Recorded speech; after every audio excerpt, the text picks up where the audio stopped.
Welcome to my vlog, Girlhood in the Spotlight.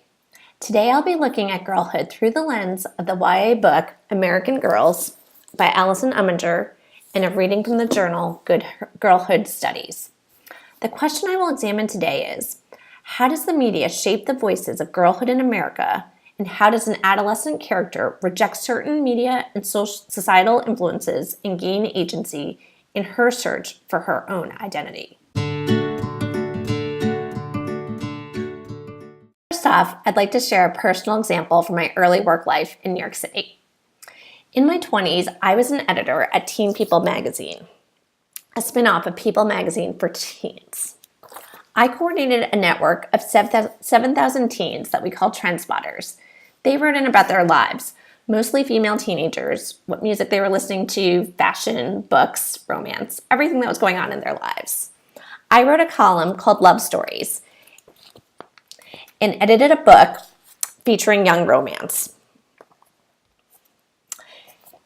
I was thrilled when we published a story on a gay couple. This was the late 90s.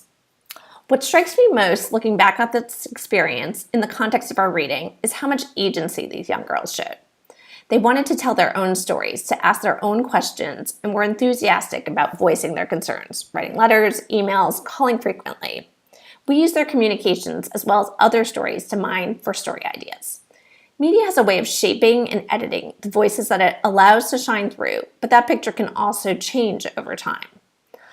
I can also now recognize the difficulty in showcasing the broadest spectrum of girls to readers, since this network didn't have a way to reach the most marginalized girls who didn't have access to magazines or the luxury of email, phones, or mail.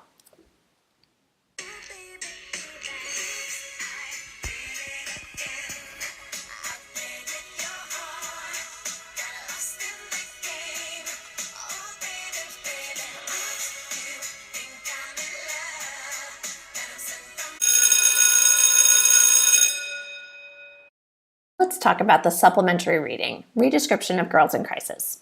Researchers Frenchler and Mitchell describe the challenge of a media system that too often loves to sensationalize, victimize, and create panic about girls and young women, rather than provide accurate information on the barriers girls face and the opportunities that exist for achieving change.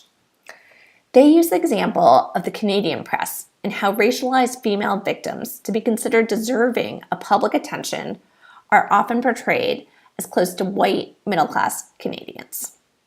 Thus, for the honor killings of 3 teenage girls, these young murder victims are salvaged in much the way the imperial powers had sought to rescue Muslim women in the historic past, as well as the contemporary regime of the War on Terror. This kind of storytelling or narrative manipulation is limiting and patronizing for readers. Stereotyping victims further strips their agency and casts them as one-dimensional victims who can only be empathized with if they fit the dominant white middle-class narrative. We see this happening in the American press as well, especially in the disparity in way missing children cases are covered in the national television news. You might remember in June 2002, 14-year-old Elizabeth Smart went missing in Salt Lake City. She was kidnapped by strangers and found alive in March 2003. For the 9 months she went missing, her story received constant media coverage.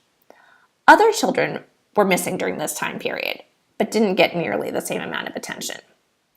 So, what's the difference? Well, Washington Post writer Howard Kurtz claimed that missing children's race and social status matter. Elizabeth Smart, being a young Caucasian girl abducted from a rich neighborhood, may have played a large part in the disparity of coverage. More research has shown mainstream television news mostly covers cases of white missing children, especially young Caucasian girls.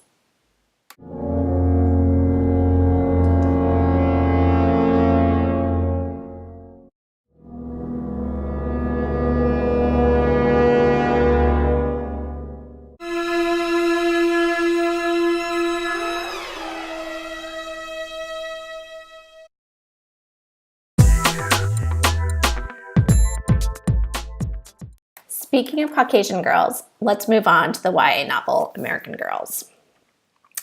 The protagonist, Anna, spends her days researching the lives of the Manson girls, even trying to put herself in their shoes. After watching the film Valley of the Dolls, Anna thinks about the media coverage she's seen of murder victim Sharon Tate, who starred in the movie. There are plenty of pictures on the internet, most linked to stories about her murder or memorials, she writes, but even those let you forget that she was a real person. She notices that more has been written about the Manson girls and Charles Manson than the victims themselves.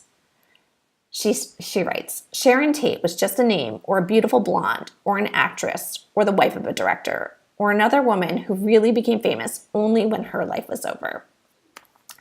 This is a particularly astute reading of the media coverage and points to the media tendency towards sensationalism that strips women of their own agency.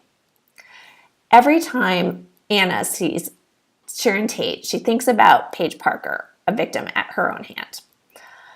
Anna compares herself to the Manson girls and wonders if she could have been like them. She steals, she runs away to LA, she bullies another peer. The difference is that she finds the reasons for Susan Atkins killing pregnant Sharon Tate so stupid, she says. She finds it super depressing and has a headache after reading her autobiography. Right afterwards, she also texts Paige Parker that she's sorry, for real. She actually feels bad about what she has done, showing remorse and growth for her character development. Thanks for watching my vlog, Girls in the Spotlight. We covered a lot from media's coverage of teenage girls to the tendency to sensationalize girls in crisis, to Anna's journey and her reading of the Manson girls in American Girls. Feel free to post your comments and ask any questions that you'd like to discuss. Till next time, keep reading.